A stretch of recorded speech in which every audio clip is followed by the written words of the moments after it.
And after giving us his insight on tatted Eagles fans, we do want to bring back Ryan Harris to give us his spotlight picks for some other Week 9 matchups. So, Ryan, to start things off, the Packers and the Lions, I mean, they're both on the struggle bus. One team, we're used to seeing it. The other one, a little bit more shocking. Packers losing 4 straight, and they're trying to avoid another. Does Aaron Rodgers and the Packers, do they get things right this week? I believe they do. The Lions at times show that they can score points. We still don't know who Jared Goff is. Sometimes he's great. Other times you think they're going to bench him for somebody else. But this is a must-win game for the Packers. If they don't win this game, I don't know that they win 7 games on the season. So a huge one for the Packers and a little bit of fun and kind of jesting, I think, there from Aaron Rodgers. He's got a thumb injury, but he practiced, but he's going to play. Come on, man. He's having fun out there.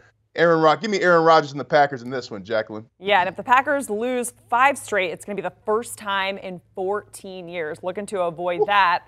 A big cat matchup we're talking about next with the Panthers and the Bengals. I mean, Ryan, the Bengals, they just looked bad without Jamar Chase on Monday Night Football.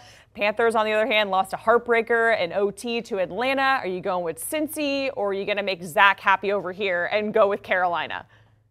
Well, I'm going to go with Cincy because, yes, Carolina, they are still talented, but they've pretty much shipped everybody away. So think about being a player there in the Carolina Panthers locker room. You're thinking, okay, we have no talent, or whatever talent we did have got sold off. We're supposed to go in there and beat the Bengals. That's going to be a tall order. Now, I will say, though, the Bengals have a ton of injuries, a ton of them. So, but they still will have Sam Hubbard, it looks like, still will have some key pieces. But the Bengals, they have so many injuries, they look declawed out there. But I still like the Bengals in this one. The Falcons, who are sitting atop of the NFC South, they're taking on the Chargers. I mean, the Chargers, they're coming off a bye week. Who's your pick for this one, Ryan?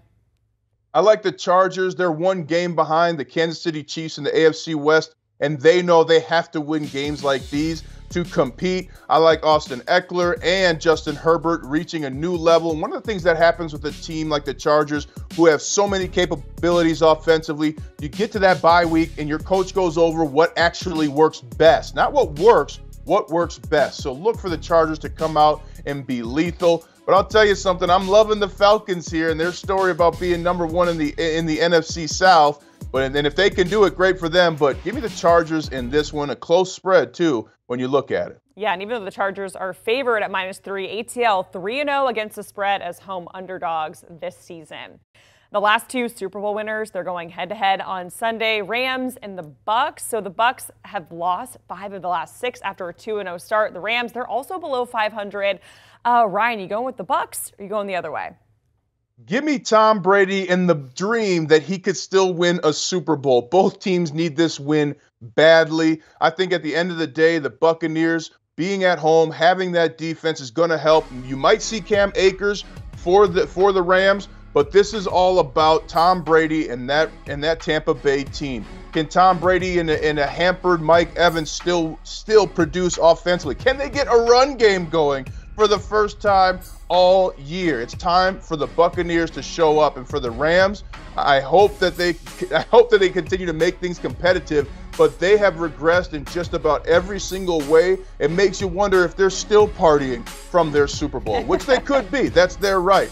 But I like the Buccaneers here. Yeah, everyone's got a right to party, Ryan. That is Ryan Harris giving us some of his spotlight picks for some matchups in Week 9. And for more analysis and insight for some of the upcoming matchups, make sure that you check out All Things Covered with BMAC and Patrick Peterson. You can download and listen wherever you get your podcasts. You can also scan that QR code on your screen. Do you want a sports network that delivers everything that matters about the game? The highlights, the picks, the instant analysis, no yelling, no fake debates, no politics. Hit the subscribe button and never miss a moment.